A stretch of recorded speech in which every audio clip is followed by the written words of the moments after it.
Grabbing some gas at the local Rofo, and a family member had 1,600 foot of baited up with clams that they weren't going to use tomorrow. They used it today, so I'm going to go ahead and run that tomorrow, and hopefully we get lucky. I only need to catch 2 dozen. That's how much I owe people. So it's 4:12 a.m. We're supposed to have wind. It's supposed to be 15 miles per hour wind and coming from the southwest. And I went ahead and made that one line into two. So I got like two 800-foot lines. The 2 lines, I went ahead and made that one line into 2. So I got them in my trusty little homemade walk-in here. It's holding at 63 degrees, which is enough for this. But there's the other line. So in here all together, I've got a lot of line, but I'm only using these 2 right here. Everything loaded up, and this was an unplanned trip. I was supposed to take a couple people that wanted to go crabbing with me, but I mean, somebody was like, hey, I got 2 lines baited up that I used today, you want to use them? I was like, yeah. So I got an idea where I want to lay these. There shouldn't be anybody there, I wouldn't think, and I'm thinking, I haven't been out and stuff, I don't really know what's going on out there, but I suspect that the crabs should be pretty shallow, and I'm thinking that they might have pocketed up in these creeks a little bit. So we'll go ahead and see if that's true or not. And I mean, if they're not where I think they're going to be, then I'll go ahead and pull all my lines and move out to where I'm pretty sure where who I borrowed the lines from, where they crabbed and they actually did all right. So I'll go ahead and move out there. We got one trailer sailor in the parking lot, so I mean that's not too horrible, and the tide's up pretty gosh darn high, so should be all right. That shouldn't be anybody in my leg where I want to lay it. I mean, if they're not as bad as it was like a few weeks ago, like the first time when I came out, and then the next day, I came down, there was like 50 people here. It's freaking ridiculous. So, I guess I don't know, but one trailer sailor down here shouldn't have too much problems, and it's a Sunday, so that's not too bad. All right, got the first line laid out, getting ready to lay this second one out, and I said this before in another video, I kind of drop stuff when I think about it, and I'm making videos here and there, but these freaking red lights, and I keep all the other lights on the boat to a minimum so I can keep my night vision out here, and I can see much better than one of these idiots running around freaking putting up washing houses with these bright 10 million candle freaking lights. I can see much better than they do. Just take it slow and just keep your eyes peeled, and you don't need all that light. I mean, that's the way I do it. If people want to go washing all these houses and all these lights and blind themselves and really can't see nothing, that's on them, but that's not the way I do it. I just keep all the lights on the boat down to a serious minimum, and I use these red lights so I can keep my night vision.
All right, I took the top of that line out and I made that other line out of it, and I used the same, see this freaking barrel right here, it's too freaking short. So I had to sit there and hold the stupid line the whole freaking time instead of letting the barrel hold the line for me, which is freaking insanity. But okay, and it doesn't have no holes in it, so it's still got freaking water in it from getting pulled in yesterday. So I'm sitting there and I gotta hold it, which I normally don't do because I usually have the barrel hold the line for me like you're supposed to. And a freaking razor clam cut the crap out of me right there. It got me deep and really sharp. I mean, it's a clean cut, but You don't freaking use these short barrels for trout line. It's stupid. And you gotta have holes in the bottom of your freaking barrel. You just use a regular old trash can, nice and tall one, and you don't gotta worry about all this freaking nonsense.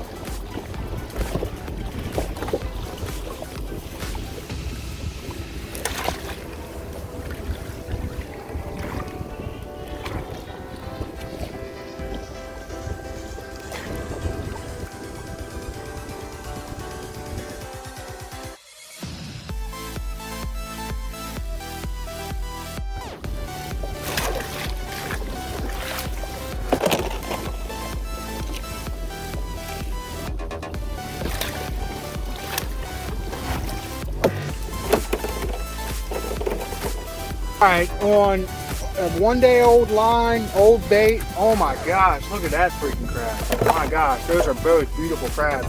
I forgot to take this off of the, so I could put the crabs in there and what have you. So let's go ahead and take a look at that one. My gosh, that thing is just absolutely beautiful. But 2 crabs on that short line. That line's probably 600, 800 foot, something like that.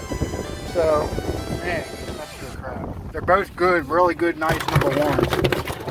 I mean, this guy right here, man, he is rusty. Nice crab, beautiful crab.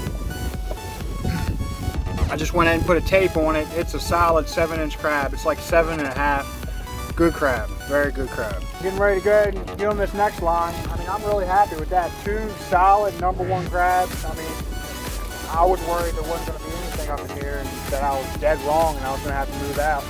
But maybe they did. What they do this time of year a lot of times when the weather starts getting weird and get all this rain and hurricane season and high barometric pressure on and off, they'll pocket and scatter, which means they'll pretty much kind of go to certain spots and they'll really consolidate in those certain spots. So there'll be like a couple guys who are really freaking on them and then everybody else just ain't catching much at all.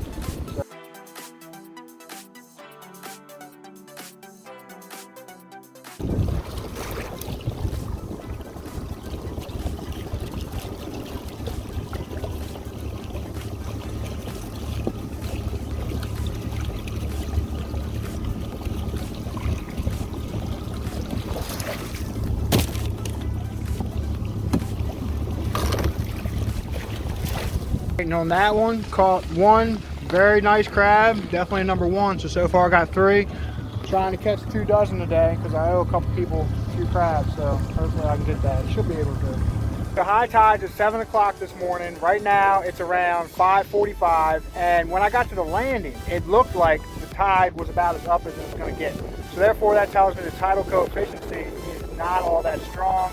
And that's not so great for crabbing. Let's go ahead and hop on this, the first line laid out. I already ran it one time, caught 2 crabs at the end of it. So, you know, we'll see here. Hopefully, I only got to catch 2 dozen freaking crabs. So hopefully I can pull that off quickly and get the heck out of here.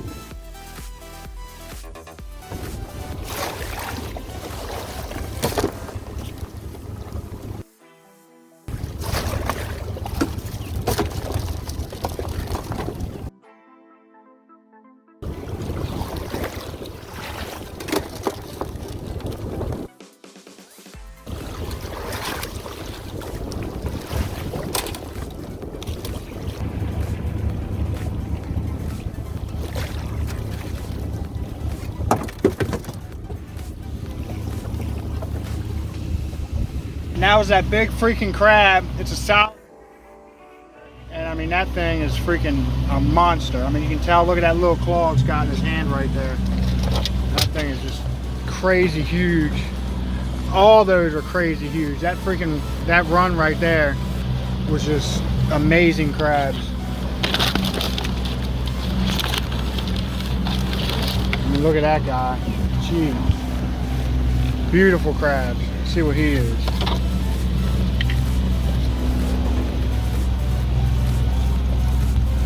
He's 8.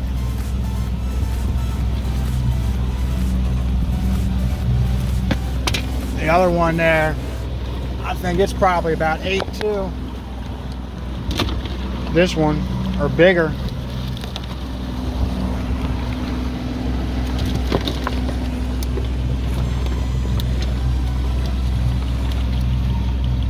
That one's 7.5. So, an 8-inch crab, a 7.5-inch crab, and then one that was probably around 7 on that one freaking run. I mean, that's amazing. Got more wind today, so I've sped everything up pretty considerably, just, you know, so I can stay on the line and everything. And I'm not busting out all the crazy tricks and everything because I'm running so fast and I got all this freaking wind and everything. It's southwest. I don't got it as bad on this line over here, but on that one over there, the one where I'm just caught those freaking beautiful crabs, that one I've got some wind to contend with, but I'm kind of hidden over here a little bit. And I caught that paint can right there. Go ahead and got that out of the freaking water, so it doesn't freak somebody out. You know, probably wouldn't mess nobody's boat up, but just freak somebody out or something.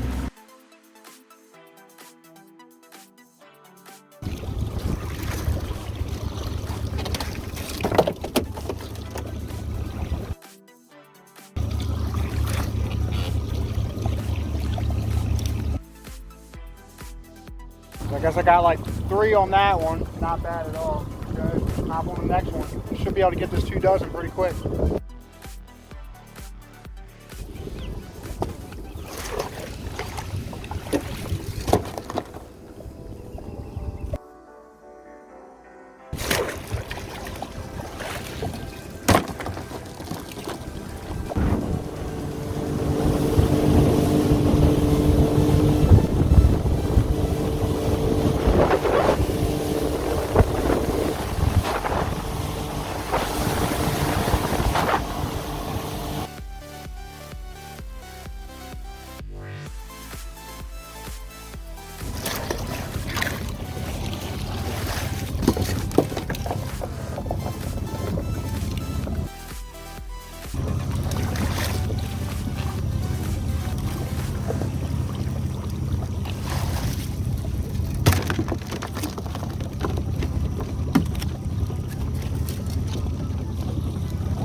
Look at that guy.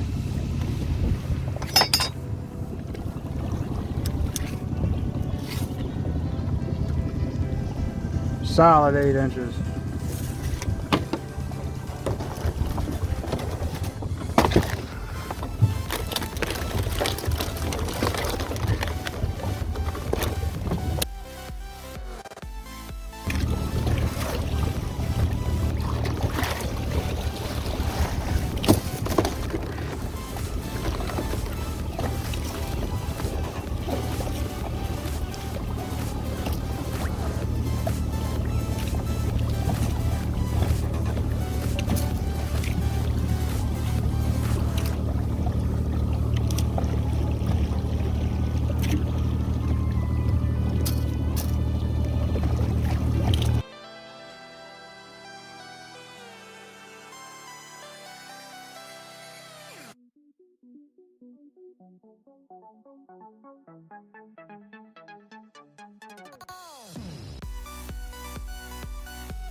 Well, I sped things up thinking I'd be doing myself a favor because, you know, a lot of times when they're scarce like this, if you want to bite, you just kind of got to hurry up and catch them while you can. Like, it seems like you wait and you catch more, but it's just not the way it works. Like, there's just certain times where you got to hurry up and run your line quickly, and that's just when they bite, and they're biting at that time. I've seen a couple of drop-offs, seen like 2 drop-offs. I caught one of them. I dropped off a little bit early, so I mean that's a factor too. We had a bunch of rain and everything, so the layers of the water and the temperature, they're coming up and they're hitting different, it's dropping and different stuff like that. Affects them a lot. The salinity levels, I mean just everything. So, but yeah, I just ran both lines, only caught 1 crab, so I'm gonna go ahead and slow it down, and I should be close to having this freaking 2 dozen. I got, right now I've got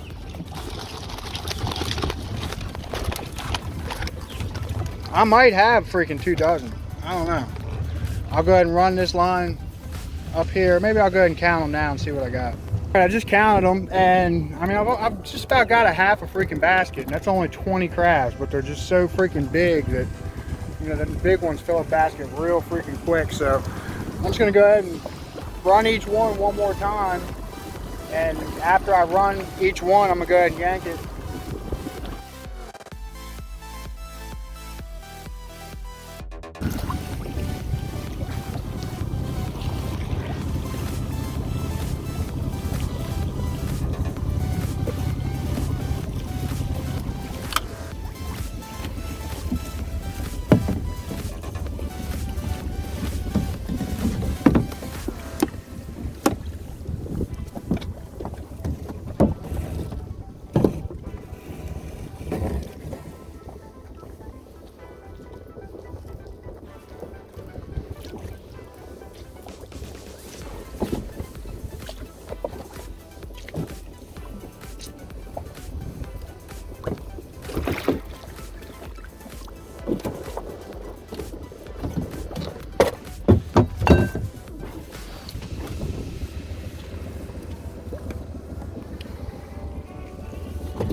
Two dozen. 2 dozen on the nose.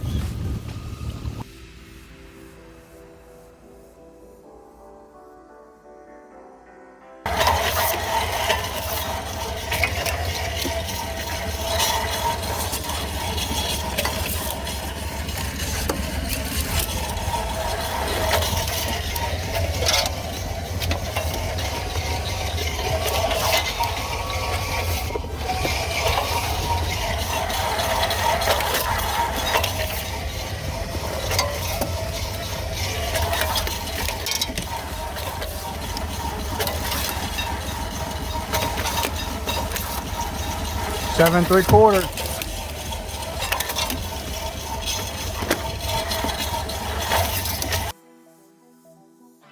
All right, it's a little bit before 7 o'clock. I got my exact 2 dozen I came out here for. The tide is not moving right now. It's slack tide. That's why I was rushing to hurry up and catch that bite and get these crabs, and I accomplished my goal pretty well, so I'm pretty happy with that. Look at this. This is the freaking parking lot now. I mean, the tide is all the way up as high as it'll go. It was a pain in the butt getting the freaking boat out of there, but oh my God. So thanks for watching. Don't forget to like, comment, share, and subscribe.